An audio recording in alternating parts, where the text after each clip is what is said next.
Muito boa tarde. Como é sabido, o Conselho Europeu da passada quinta e sexta-feira viabilizou finalmente o Programa de Recuperação e Resiliência da União Europeia, aquilo que temos designado como a bazuca, que permita dar uma resposta suficientemente robusta à crise económica e social que o Covid tem gerado. Este é um fator muito importante, porque conjuntamente com a vacina, que será disponibilizada ao longo do próximo ano, serão os dois motores de que nos permitirão virar a página deste ano muito difícil que todos vivemos e relançar aquilo que é a necessidade de, por um lado, travar a pandemia, mas também proceder à recuperação do país, à recuperação das empresas, à recuperação do emprego e retomarmos a trajetória de crescimento sustentável que estávamos a ter. É nesse sentido que, ao longo das últimas semanas, como sabem, nós fomos dos primeiros países a apresentar o nosso Plano Nacional de Recuperação. Ao longo das últimas semanas tem havido semanalmente reuniões com a Comissão Europeia para ir avançando trabalho. Está, aliás, ao longo desta semana, um calendário bastante intenso de trabalho. A expectativa que temos é que as questões que têm sido identificadas têm todas as condições para poderem ser superadas e estamos a trabalhar para que, até final de janeiro, seja possível concluir o trabalho com a Comissão Europeia, de forma a que o plano possa seguir então para o Conselho e poder ser devidamente aprovado e o possamos iniciar a sua execução. E este é um fator muito relevante para dar confiança aos agentes económicos, a todos aqueles que estão a lutar para manterem as suas empresas, a todas as famílias que têm a angústia de terem perdido emprego ou têm receio sobre a perda de emprego e o seu rendimento. E creio eu, uma mensagem que é muito importante saber que, ao mesmo tempo que a ciência nos está a disponibilizar a possibilidade de termos acesso à vacina, temos também a disponibilização por parte da União Europeia dos fundos necessários para poder iniciar a recuperação económica do nosso país, e o objetivo desta reunião de trabalho foi fazer o ponto de situação com cada um dos setores, onde as frentes negociais com a Comissão Europeia têm estado a andar, e é positivo ver que em todas elas há avanços sólidos. Sr. Primeiro-Ministro, eu vou direto ao caso. Vai haver uma fusão entre a PSP e o CEF, e o CEF vai perder o controle de fronteiras e a investigação criminal. Tem outra questão, têm sido denunciados vários casos semelhantes no CEF. Tinha conhecimento desses casos? Bom, como sabe, esta reunião tem a ver com a recuperação económica do país. Não estou a desvalorizar outros assuntos, que são, aliás, neste momento objeto da audição do Sr. Ministro da Administração Interna na Assembleia da República. Todos conhecem o programa do Governo e o que é que o programa do Governo tinha previsto em matéria de reforma de polícia de estrangeiros. Essa reforma é uma reforma que tem vindo a ser preparada e que vai ser executada nos termos em que está prevista no programa do Governo. Mas ainda quanto aos últimos acontecimentos, poderá ter esta fusão entre a PSP e a... Não vou estar aqui a alimentar seguramente especulações. Neste momento o Sr. Ministro está a ser ouvido na Assembleia da República. Está previsto nas próximas semanas que haja um desenvolvimento daquilo que está previsto no programa do Governo, que prevê uma separação muito clara entre aquilo que são as funções policiais, de policiamento de fronteiras, da dimensão administrativa, do relacionamento com os estrangeiros que residem, tal como nós, em Portugal, e que deve haver uma clara separação. Sobre a reforma do sistema policial, esse é um trabalho que será executado. Não estão neste momento decisões finais tomadas. Há uma orientação geral que está definida, não passa seguramente nem por fusões de polícias, nem por cenários desse tipo. Ou seja... Diga. Eu queria sobre o plano. Sr. Primeiro-Ministro, muito boa tarde, da CMTV, Andresa Pereira. Sobre o plano de recuperação, queria perguntar-lhe se quando é que estima que comecem a chegar as verbas da chamada bazuca, a Portugal, e se é plausível que elas também possam começar a ser distribuídas no final do primeiro trimestre. Bom, é muito importante ter em conta que o plano de recuperação cobrirá despesas realizadas desde fevereiro deste ano. Portanto, nós podemos já executar a despesa que virá a ser financiada com o programa.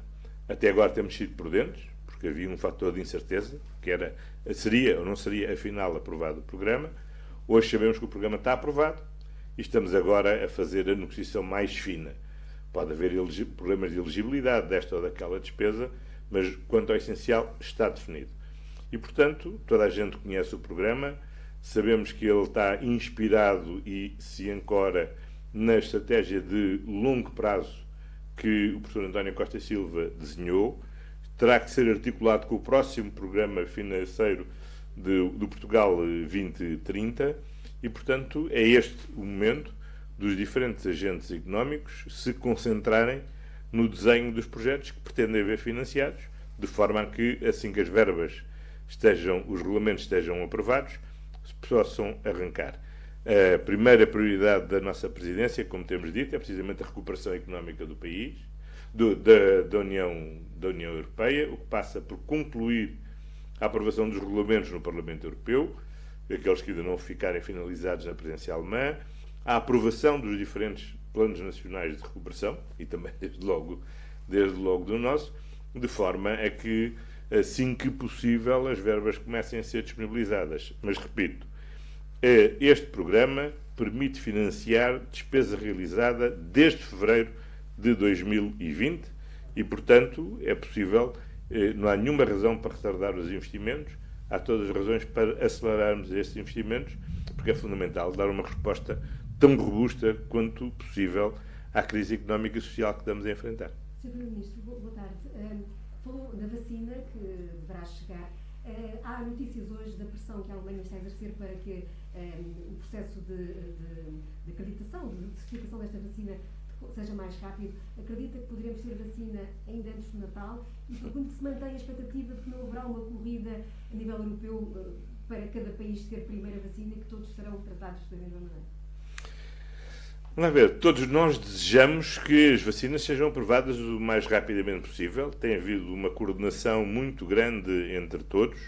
No Conselho Europeu, propus, aliás, que no dia a seguir, imediatamente a seguir à Agência Europeia do Medicamento, venha a licenciar a primeira vacina, haja um momento onde a Presidente da Comissão e a Presidente em exercício possam assinalar esse momento fundamental, que é o início da distribuição simultânea para os 27 Estados-membros. E não haverá seguramente uma corrida entre os 27 Estados-membros, porque esta foi uma compra conjunta, realizada pela Comissão Europeia em nome de todos, e em que todos contribuímos. Nós vamos contribuir com 200 milhões de euros para comprar a nossa parte das vacinas, e essa distribuição será feita progressivamente, gradualmente, ao longo de todo o ano, mas sempre respeitando em cada momento uma distribuição em função da população. Um país que tem 5 vezes mais população do que Portugal receberá 5 vezes mais doses do que Portugal. Um país que tenha 10 vezes menos população que Portugal receberá 10 vezes menos doses do que Portugal, e esse é um critério que nos parece justo. Como sabemos, o conjunto das vacinas, dos contratos assinados pela Comissão, são 6 contratos já assinados, asseguram a plena vacinação de toda a população à escala da União Europeia. Contudo, sabemos que o processo de maturidade do desenvolvimento das vacinas não é o mesmo para todas as vacinas. Há algumas que vão poder estar em condições de serem licenciadas, se tudo correr bem, até ao final deste mês. A Agência Europeia do Medicamento fixou que até dia 29 de dezembro estará em condições de licenciar, em princípio, a vacina da Pfizer, a BioNTech Pfizer, em conjunto com a Universidade de Oxford. As outras ainda não têm o calendário, há uma que já tem o calendário de aprovação também previsto, o da Moderna, para janeiro, enquanto as outras ainda estão mais atrasadas. Ora, a totalidade das vacinas só existirão quando a totalidade destes contratos puderem estar satisfeitos. Por isso é que os planos de vacinação tiveram que definir diferentes graus de prioridade, de forma a poder-se corresponder às necessidades de vacinação dos grupos que foram definidos como prioritários. E dentro desses grupos prioritários, naturalmente, é necessário também fazer uma hierarquização, porque as vacinas não vão chegar todas no dia 1. Vão chegando também em doses sucessivas e, portanto, vão ter que ser progressivamente administradas. Vai ser um processo longo, seguramente que durará bastantes meses, mas o facto de hoje sabermos que a ciência conseguiu identificar uma vacina, que a indústria conseguiu produzir a vacina, que essa vacina já está licenciada nos Estados Unidos, já está licenciada no Reino Unido, que já está em processo final de licenciamento na União Europeia, significa que já não estamos a falar de algo que seja uma miragem, mas algo que está ao alcance da nossa mão e que estará ao alcance da nossa mão agora por uma questão de semanas. Não será possível vacinar toda a população em semanas, porque a quantidade de vacinas que vai sendo disponibilizada ao longo dos meses. Mas há aqui algo que é fundamental, é sabermos que efetivamente há uma saída para esta crise, também na dimensão sanitária.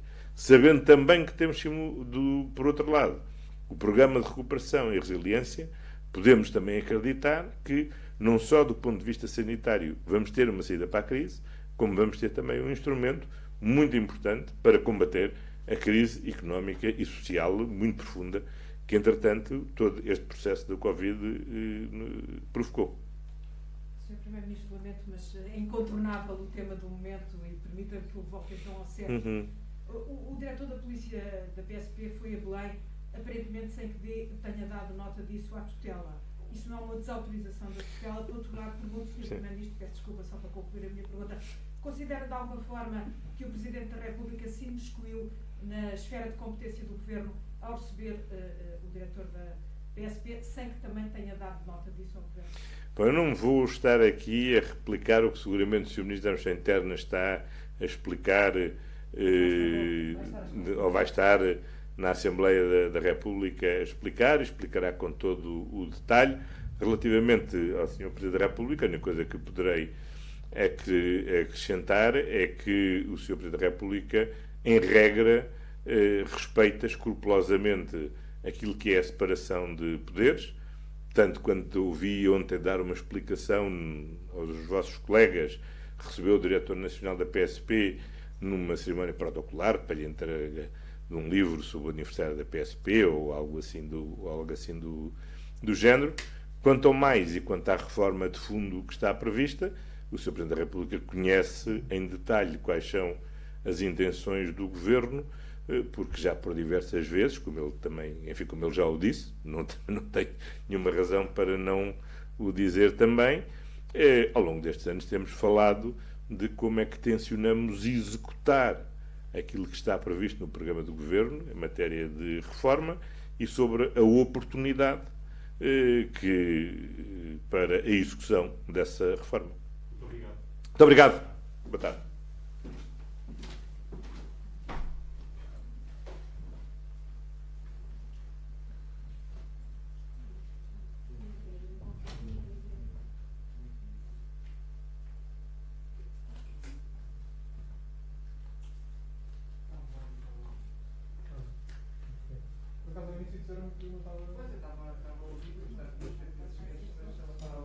Não, estava a ouvir essa comunicação. Não, estava a ouvir.